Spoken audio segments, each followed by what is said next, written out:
ఆనందంగా ఉంది. నువ్వు నా దగ్గర లేకపోతే నేను నా చెల్లెల్ని కాపాడుకోలేకపోయేవాడిని. ఆ బాధ నాకు జీవితాంతం మిగల్చకుండా నువ్వు నాకు సహాయం చేశావు. నేను నిన్ను ఎప్పటికీ మర్చిపోలేను అని అంటుంటే, ఏంటి సిద్ధు నువ్వు అలా మాట్లాడుతున్నావు? నిన్ను ఎప్పటికీ ఒంటరిని కానివ్వను. నీకు నేను తోడుగా ఉంటాను అని అనేసరికి ఇక ఒక్కసారిగా సిద్ధు ఎమోషనల్ అయ్యి ప్రేరణను హగ్ చేసుకుంటాడు. ఇక అప్పుడే ఇందిర కాఫీ తీసుకొస్తుంది. ప్రేరణను సిద్ధు హగ్ చేసుకోవడం చూసి ఇక ఆ కాఫీ కప్పులు అక్కడే వదిలేస్తుంది. ఇక ప్రేరణ సిద్ధు కూడా ఒక్కసారిగా ఉలిక్కిపడి చూస్తారు. అక్కడే ఫోన్ మాట్లాడుకుంటున్న సుధా కూడా వెనక్కి తిరిగి చూస్తాడు. ఇక ఇందిర అయితే చాలా కోపంగా ప్రేరణ దగ్గరకు వెళ్ళి ప్రేరణ చెంప మీద కొడుతుంది. ఇక ఏంటి ఆంటీ అని సిద్ధు అడిగితే సిద్ధుకి దండం పెట్టి బాబు నువ్వు ఇక్కడి నుంచి వెళ్ళిపో అని అంటుంది. అది కాదు ఆంటీ అని సిద్ధు మాట్లాడబోతుంటే చెప్తున్నానా బాబు ముందు మీరు ఇక్కడి నుంచి వెళ్ళిపోండి అని అంటుంది. ఇక సిద్ధు ఏమీ మాట్లాడకుండా అక్కడి నుంచి వెళ్ళిపోతాడు. సుధ ఏంటి అక్క నువ్వు చేసింది అని అంటే ఏం చెయ్యండిరా నాకు ప్రేరణ గురించి తెలుసు కానీ సిద్ధు గొప్పింటి అబ్బాయి ఎవరైనా వీళ్ళని అలా చూస్తే ఏమనుకుంటారు? ఇక నా జీవితంలో నేను ఎన్నో బాధలు పడ్డాను. ఇప్పటికీ నేను ఆయన భార్యగా గుర్తింపు కాకపోయాను. ఇప్పుడు నా కూతురు పరిస్థితి కూడా అలా వస్తే నేను తట్టుకోలేను. అందుకనే ముందుగా దాన్ని హెచ్చరించడానికి అలా కొట్టాను అని అంటుంది. అక్క నీ బాధ నాకు అర్థమవుతుంది కానీ ప్రేరణ ఎలాంటిదో మనకు తెలుసు కదా అని అంటాడు సుధా. మనకు తెలుసురా కానీ జనాలు మాత్రం ఏమనుకుంటారు? అందుకనే మన జాగ్రత్తలో మనం ఉండాలి అని ఇక ఇందిర సుధాతో చెప్తుంది. సిద్ధు అయితే ఇక ప్రేరణ గురించి ఆలోచిస్తూ ఉంటాడు.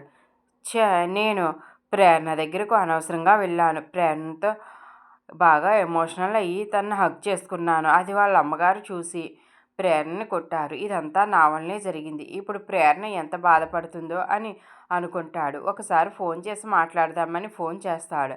కానీ ప్రేరణ సిద్ధు ఫోన్ చేసినా సరే ఫోన్ తీయదు. ప్రేరణ కూడా చాలా బాధపడుతూ ఉంటుంది. ఇక అలాగ 2-3 సార్లు సిద్ధు ఫోన్ చేస్తూనే ఉంటాడు. కానీ ప్రేరణ మాత్రం ఫోన్ తీయదు. ఇంతలో ఘన ఫుల్గా తాగేసి వచ్చి సిద్ధు నిన్ను వదిలిపెట్టను. నిన్ను ఆ ప్రేరణని అసలు వదిలిపెట్టను. మీ ఇద్దరూ కలిసి నేను ఎవరి దగ్గర చెప్పని నిజాలన్నీ బయట పెట్టారు. నా నిజ స్వరూపాన్ని బయట పెట్టారు. ఇక నా ఉద్యోగం పోయేలా చేశారు. ఇక మిమ్మల్ని ఊరుకోను, వదిలిపెట్టను. ముఖ్యంగా ఆ ప్రేరణని అసలు వదిలిపెట్టే ప్రసక్తే లేదు అని అంటాడు. సిద్ధు ఏంట్రా నువ్వు ఏం చేస్తావు? ఇలా ఫుల్గా తాగేసి తిరుగుతున్నావంటే నీ వాళ్ళే డ్రంక్ అండ్ డ్రైవ్ కేసులో లోపల పడేస్తారు. ఇక నువ్వు ఊచల లెక్క పెట్టాల్సి వస్తుంది. ముందు శబదాలు ఆపి వెళ్ళు, ఏం చేసుకుంటావో చేసుకో అని ఇక సిద్ధు ఘనాతో చెప్తాడు. ఇక తర్వాత రోజు ఉదయం సిద్ధు స్టడీ కేప్కి వెళ్తుంటే ఇక ఇంతలో సుధా దారిలో కనిపిస్తాడు.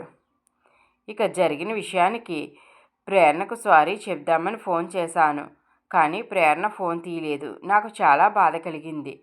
నేను అక్కడకు రాకుండా ఉండాల్సింది అని సుధాతో సిద్ధు చెబుతుంటే సిద్ధు నువ్వు మాత్రం ఏం చేస్తావు?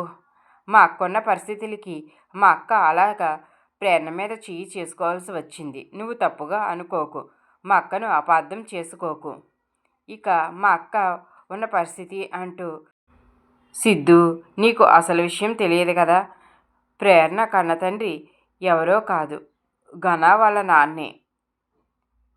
ఏంటి సుధా గారు మీరు ఏం చెప్తున్నారు అంటే అవును బాబు నీకు ఈ నిజం తెలియదు కదా, అందుకనే మా అక్క చాలా కంగారు పడుతుంది. ఆ ఘన ఏం చేస్తాడో అన్న టెన్షన్లోనే ఉంది.